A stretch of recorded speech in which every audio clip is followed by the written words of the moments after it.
आज देश मना रहा है राष्ट्रीय युवा दिवस के तौर पर स्वामी विवेकानंद की जयंती। राष्ट्रपति, प्रधानमंत्री और युवा मामलों के मंत्री ने स्वामी विवेकानंद जयंती पर उन्हें अर्पित की श्रद्धांजलि। पंजाब के मुख्यमंत्री भगवंत मान ने 4 करोड़ 62 लाख की लागत से बनी 14 नई अत्याधुनिक लाइब्रेरियां लोगों को की समर्पित।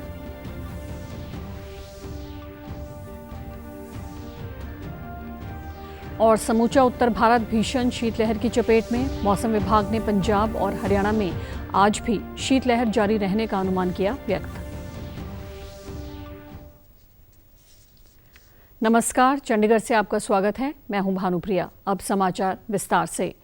आज समाज सुधारक और आध्यात्मिक गुरु स्वामी विवेकानंद की जयंती है, जिसे देश राष्ट्रीय युवा दिवस के तौर पर मना रहा है।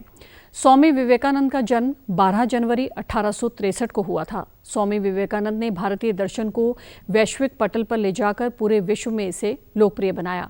स्वामी विवेकानंद का सिर्फ 39 वर्ष का जीवन काल कई मायनों में आज के युवाओं के लिए प्रेरणा स्रोत रहा है। स्वामी विवेकानंद कहते थे कि हर युवा राष्ट्र के निर्माण में योगदान दे सकता है। राष्ट्रपति द्रौपदी मुर्मू ने स्वामी विवेकानंद की जयंती पर उन्हें नमन किया। युवा मामलों के मंत्री अनुराग सिंह ठाकुर ने स्वामी विवेकानंद जयंती पर उन्हें श्रद्धांजलि अर्पित की। स्वामी विवेकानंद की जयंती पर प्रधानमंत्री नरेंद्र मोदी ने उन्हें नमन किया है। एक्स पर भी अपने संदेश में प्रधानमंत्री ने कहा कि भारतीय अध्यात्म और संस्कृति को वैश्विक पटल पर स्थापित करने वाले स्वामी विवेकानंद को उनकी जन्म जयंती राष्ट्रीय युवा दिवस के अवसर पर शत शत नमन। ऊर्जा और स्फूर्ति से परिपूर्ण उनके विचार और संदेश युग युगांतर तक युवाओं को कुछ कर गुजरने के लिए प्रेरित करते रहेंगे। साथ ही प्रधानमंत्री ने अपने संदेश के साथ एक वीडियो भी साझा किया है। उठो, जागो और लक्ष्य से पहले मत रुको। विवेकानंद जी का ये उद्घोष भारत के युवाओं का जीवन मंत्र। स्वामी विवेकानंद जी 2 संदेश हर युवा के जीवन का हिस्सा होने चाहिए। इंस्टीट्यूशन और इनोवेशन। इंस्टीट्यूशन तब बनता है जब हम अपने विचार को विस्तार देते हैं, टीम स्पिरिट से काम करते हैं। आज हर युवा को चाहिए कि वो अपनी इंडिविजुअल सक्सेस को टीम सक्सेस के रूप में विस्तार दे। यही टीम स्पिरिट टीम इंडिया के रूप में विकसित भारत को आगे ले जाएगा। रक्षा मंत्री राजनाथ सिंह ने स्वामी विवेकानंद की जयंती के अवसर पर उन्हें नमन किया है। एक्स पर अपने संदेश में राजनाथ सिंह ने कहा है कि भारत के प्राचीन ज्ञान विज्ञान और यहाँ की संस्कृति का पूरे विश्व में प्रचार प्रसार करने में उनका बहुत योगदान है। उन्होंने एक नए और जागृत भारत का जो शंखनाद किया था, उससे हमारे देश की युवा पीढ़ी लगातार प्रेरणा प्राप्त कर रही है। आज उनकी जयंती पूरे देश में राष्ट्रीय युवा दिवस के रूप में मनाई जा रही है। ये सही समय है स्वामी विवेकानंद जी के विचारों को आत्मसात करके देश को विकास के पथ पर आगे ले जाने में स्वयं को पुनः समर्पित करने का।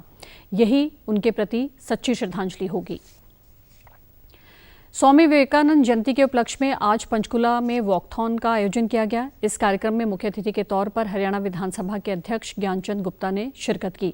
इस मौके पर ज्ञानचंद गुप्ता ने स्वामी विवेकानंद के जीवन से शिक्षा लेने की प्रेरणा पर जोर देते हुए कहा कि उनका संदेश था कि हमें तब तक निरंतर चलते रहना चाहिए जब तक हमें लक्ष्य की प्राप्ति न हो। उन्होंने कहा कि इसी के उपलक्ष्य में वॉकथॉन में काफी संख्या में युवा भाग ले रहे हैं।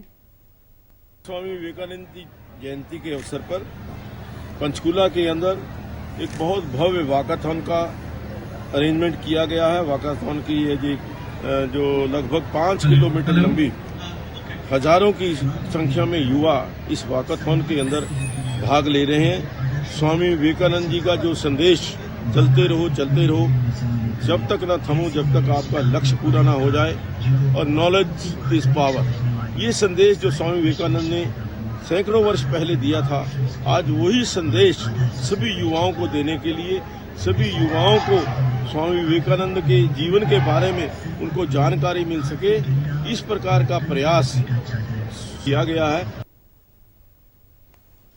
उन्होंने कहा कि पंचकुला को नशा मुक्त, प्रदूषण रहित, प्लास्टिक रहित, स्लम रहित करना है, जिसके लिए उन्होंने पंचकुला प्रशासन का धन्यवाद किया। कि पंचकुला नशा मुक्त हो।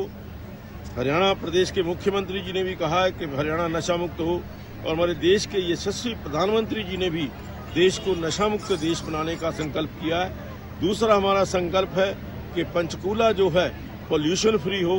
तीसरा संकल्प पंचकुला जो है प्लास्टिक फ्री पंचकुला बने। चौथा संकल्प जो हमारा है स्ट्रे कैटल फ्री पंचकुला। पांचवा संकल्प स्ट्रे डॉग फ्री पंचकुला।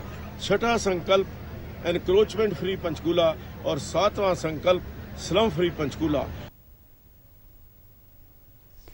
प्रधानमंत्री नरेंद्र मोदी ने अयोध्या में रामलला की प्राण प्रतिष्ठा को लेकर देशवासियों के लिए ऑडियो संदेश जारी किया है।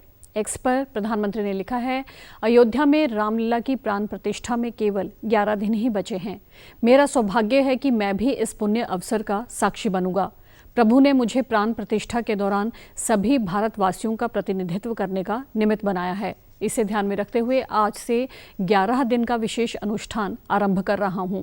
मैं आप सभी जनता जनार्दन से आशीर्वाद का आकांक्षी हूं। इस समय अपनी भावनाओं को शब्दों में कह पाना बहुत मुश्किल है, लेकिन मैंने अपनी तरफ से एक प्रयास किया है। चंद्र की जय। मेरे प्यारे देशवासियों, राम राम। जीवन के कुछ क्षण ईश्वरीय आशीर्वाद की वजह से ही यथार्थ में बदलते हैं। आज हम सभी भारतीयों के लिए, दुनिया भर में फैले राम भक्तों के लिए ऐसा ही पवित्र अवसर है।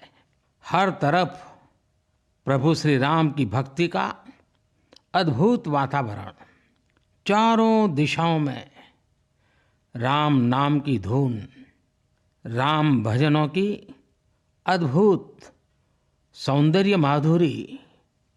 हर किसी को इंतजार है 22 जनवरी का, उस ऐतिहासिक पवित्र पल का।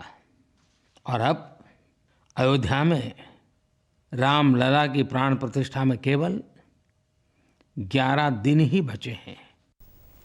पंजाब के मुख्यमंत्री भगवंत मान ने राज्य में अत्याधुनिक लाइब्रेरियां स्थापित करने की मुहिम को आगे बढ़ाते हुए संगरूर जिले में कल 4 करोड़ 62 लाख रुपए की लागत से बनी 14 नई अत्याधुनिक लाइब्रेरियां लोगों को समर्पित की। इस मौके पर उन्होंने कहा कि लाइब्रेरियां राज्य के विकास और खुशहाली के तौर पर काम करेंगी। मुख्यमंत्री ने कहा कि ये लाइब्रेरियां नौजवानों की तकदीर बदलने में अहम भूमिका निभाएंगी। यहां से पढ़कर राज्य के नौजवान बड़े अफसर, वैज्ञानिक, डॉक्टर, तकनीकी माहिर और अन्य ऊंचे पदों पर विराजमान होंगे। साथ ही हाईटेक सुविधाओं जैसे एयर कंडीशनर, इन्वर्टर, सीसीटीवी कैमरे, वाईफाई और अन्य सहूलियतों से लैस है। मुख्यमंत्री ने वॉर हीरो स्टेडियम में 14 लाख रुपए की लागत से तैयार वेट लिफ्टिंग सेंटर और 92 लाख से तैयार एस्ट्रोटर्फ लोगों को समर्पित किए। मान ने कहा कि पंजाब सरकार ने पहली बार खिलाड़ियों को खेल की तैयारी के लिए फंड दिए हैं, जिससे वे खेल मुकाबलों में जीत हासिल कर सकें।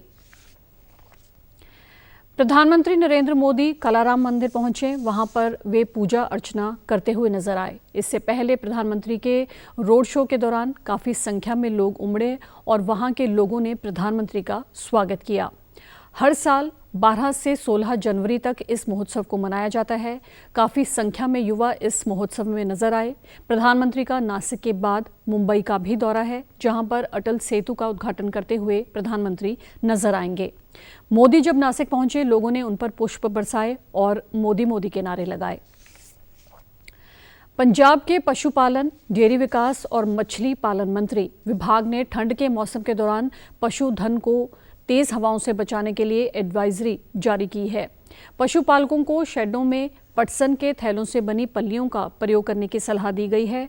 बहुत ज़्यादा ठंड के दौरान जानवरों को घर के अंदर रखा जाए और उनकी समय समय पर निगरानी की जाए।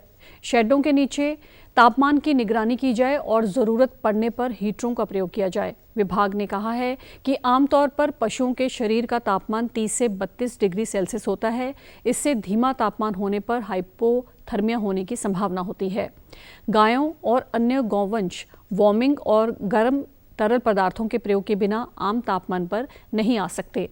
बहुत ज़्यादा ठंडे मौसम में पशुओं को चराने के लिए न ले जाया जाए और बड़े फीड स्टोरेज का प्रबंध किया जाए। इसके अलावा सर्दियों के मौसम में तंदुरुस्ती के लिए पशुओं का अपेक्षित पानी पीना महत्वपूर्ण है। यदि पानी बहुत ज़्यादा ठंडा हो तो पशु उचित मात्रा में पानी नहीं पीते, इसलिए पशुपालकों को सलाह दी गई है कि वह पशुओं के लिए ताज़े पानी का प्रबंध करें। पंजाब के बागवानी मंत्री चेतन सिंह जौड़ा माजरा ने राज्य के आलू उत्पादक एसोसिएशन के प्रतिनिधियों को भरोसा दिलाया है। चंडीगढ़ में पंजाब आलू उत्पादक एसोसिएशन के प्रवक्ता से बातचीत के दौरान उन्होंने बताया कि सरकार आलू की पुटाई वाली मशीनों को सब्सिडी देने की मांग पर विचार करेगी। उन्होंने विभाग की निदेशक श्रीमती शैलेंद्र कौर को राष्ट्रीय कृषि विकास योजना के अंतर्गत व्यापक योजना बनाने के निर्देश दिए। जालंधर के घोघड़ी Indo Dutch centre for excellence में डिजीज टेस्टिंग लैब स्थापित करने संबंधी एसोसिएशन की एक और मांग पर विचार करते हुए चेतन सिंह जौड़ा माजरा ने विभाग के डायरेक्टर को इस प्रस्ताव की संभावनाओं के बारे में अच्छी तरह जांचने के लिए कहा। उन्होंने बताया कि आलू के नकली बीजों की सप्लाई, जिससे आलू बीज प्रणाली का भारी नुकसान हो रहा है, उसे रोकने के लिए एक मसौदा भेजा जाएगा। हरियाणा के मुख्य सचिव संजीव कौशल ने कहा है कि राज्य में प्राथमिक कृषि ऋण समितियों को सशक्त बनाने के उद्देश्य से कई तरह की शुरुआत की जा रही है। पैक्स के माध्यम से बेहतर स्वास्थ्य देखभाल पहुंच, ईंधन उपलब्धता और समग्र सेवा वितरण करने का लक्ष्य निर्धारित किया गया है। मुख्य सचिव ने राज्य स्तरीय सहकारी विकास समितियों की दूसरी बैठक की अध्यक्षता करने के बाद कहा कि 84 प्राथमिक कृषि ऋण समितियों ने पीएम भारतीय जन औषधि केंद्रों का संचालन की सैद्धांतिक मंजूरी हासिल कर ली है। इसके अतिरिक्त पेट्रोल और डीजल आउटलेट की स्थापना करने के लिए 6 पैक्स को मंजूरी दी गई है। उन्होंने कहा कि राज्य में अब सभी पंचायतें पैक्स के दायरे में आ गई हैं। संजीव कौशल ने कहा कि 7 पैक्स यमुनानगर में, कैल और गुंडियाना, कुरुक्षेत्र में घुराला और उमरी, हिसार में बास, कृष्णा, नारनौंद, किसान और मतलौड़ा के लिए ड्रग लाइसेंस हासिल कर लिया है। इनमें ग्रामीण समुदायों को सस्ती दवाएं प्रदान करने के लिए पीएम भारतीय जन औषधि केंद्र खोले जाएंगे। मुख्य सचिव ने कहा कि पेट्रोल और डीजल आउटलेट स्थापित करने के लिए 6 पैक्स को मंजूरी दी गई है। ये पैक्स सदस्यों के लिए उद्यमशीलता के अवसर पैदा करते हुए ग्रामीण क्षेत्रों में आसानी से उपलब्ध ईंधन की आवश्यकता को पूरा करेंगे। समूचा उत्तर भारत भीषण शीतलहर की चपेट में है। मौसम विभाग ने पंजाब और हरियाणा में आज भी शीतलहर जारी रहने का अनुमान व्यक्त किया है। देश के उत्तर पश्चिमी क्षेत्र में घना कोहरा छाया रहेगा। मौसम विभाग ने बताया है कि आज देश के उत्तर पश्चिमी क्षेत्रों में घना कोहरा छाया रहा। दिल्ली और राष्ट्रीय राजधानी क्षेत्र में कई स्थानों पर दृश्यता शून्य रही। चंडीगढ़, पंजाब, हरियाणा, उत्तर प्रदेश और मध्य प्रदेश में भी आज दृश्यता काफ़ी कम रही। हरियाणा के रेवाड़ी में सर्दी ने 6 साल का रिकॉर्ड तोड़ दिया। यहां रात का पारा 1 डिग्री रहा। वहीं महेंद्रगढ़ के नारनौल में भी पारा 1.2 डिग्री रहा। हरियाणा के बालसमंद में 0.4 डिग्री सेल्सियस न्यूनतम तापमान रिकॉर्ड किया गया है, जबकि पंजाब के अमृतसर में 1.4 डिग्री सेल्सियस दर्ज किया गया।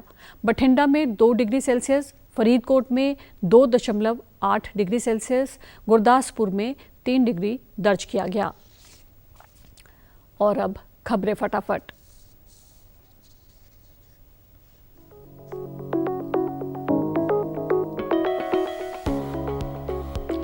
केंद्रीय गृह मंत्री अमित शाह आज वाइब्रेंट गुजरात वैश्विक शिखर सम्मेलन के समापन सत्र को करेंगे संबोधित। विदेश मंत्री डॉक्टर एस जयशंकर ने अपने अमेरिकी समकक्ष एंटनी ब्लिंकन से समुद्री सुरक्षा की चुनौतियों पर की वार्ता।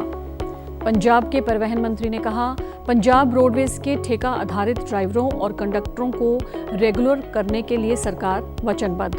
मोहाली में भारत ने 3 क्रिकेट मैचों की श्रृंखला के पहले दिन T20 में अफगानिस्तान को हराया 6 विकेटों से। श्रृंखला का दूसरा मुकाबला खेला जाएगा 14 जनवरी को इंदौर के होलकर स्टेडियम में। और आप हमारे समाचार YouTube channel DD news Chandigarh, Facebook DD news Chandigarh और social media X DD news CHD पर भी देख सकते हैं। इसी के साथ चंडीगढ़ से समाचारों का सिलसिला समाप्त होता है। नमस्कार।